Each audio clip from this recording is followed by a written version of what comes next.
ओम श्री साई राम। भगवान श्री सत्य साई बाबा जी के शतवर्ष जन्मोत्सव के शुभ अवसर पर दैनिक साधना के आज 9वां दिन। भगवान बाबा हमें दैनिक साधना के लिए कह रहे हैं कि तुम्हें सत्य बोलना चाहिए, जो ना केवल सुखद हो बल्कि उस व्यक्ति के लिए भी अच्छा हो जिसे तुम बात कर रहे हो। आज भगवान बाबा के बातों को आत्मसात करने का दिन है। आज का हमारा दैनिक साधना अत्यंत गहन और प्रेरणादायक है।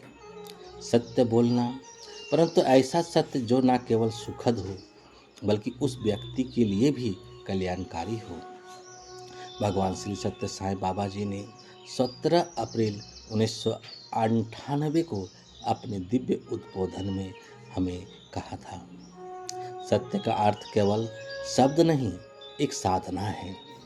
साई राम, सत्य बोलना केवल जुबान का कार्य नहीं बल्कि आत्मा की साधना है, क्योंकि सत्य वही बोल सकता है जिसके अंतःकरण में ईमानदारी, करुणा और प्रेम का निवास हो।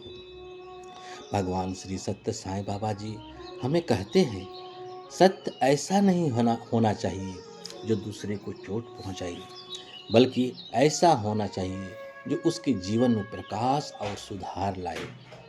इसका अर्थ है कि हमें सत्य बोलते समय यह देखना चाहिए कि हमारे शब्द किसी के हृदय को दुख ना दे बल्कि उसे मार्ग दिखाए।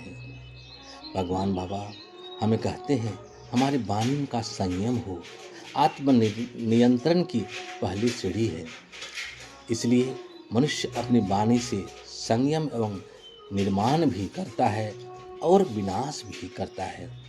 हमारे शब्द हमारे विचारों का प्रतिबिंब है। यदि वाणी में प्रेम और करुणा है तो वह श्रोता के हृदय को छू जाती है, पर यदि उसमें अहंकार या क्रोध है तो वह वाणी कलह का कारण बन जाती है।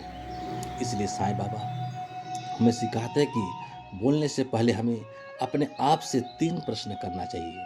पहला, क्या यह सत्य है? दूसरा, क्या यह दयालु है?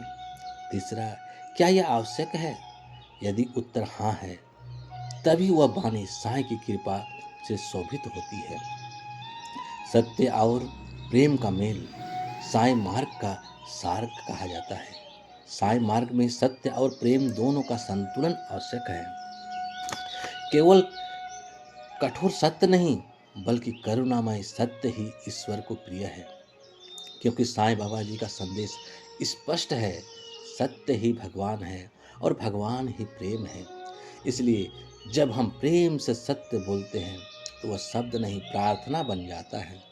वह व्यक्ति के भीतर परिवर्तन लाता है, ना कि विरोध। अतः साईं राम, हम सब भगवान बाबा के 100वें बर्थडे के जन्म उत्सव के शुभ अवसर पर जो हमें दैनिक साधना के लिए दी जाती है, आज हम प्रत्येक दिन की तरह आज भी संकल्प लें कि हमारी वाणी से कभी असत्य, हमारे वाणी से कभी कटुता या हमारे वाणी से कभी दुर्भावना ना निकले। हम वही बोले जो सत्य हो, हम वही बोले जो दयालु भरा हो, और हम वही बोले जो आवश्यक हो। यही आंतरिक रूपांतरण का मार्ग है, यही दैनिक साधना का उद्देश्य है। भगवान श्री सत्य साई बाबा जी का आशीर्वाद हम सब पर सदा बनी रहे और हमारे शब्द में सदैव प्रेम, हमारे शब्द में सदैव सत्य, हमारे शब्द में सदा करुणा से ओत-पोत रहे। यही भगवान बाबा से कामना है। जय जय साई राम, जय जय साई राम।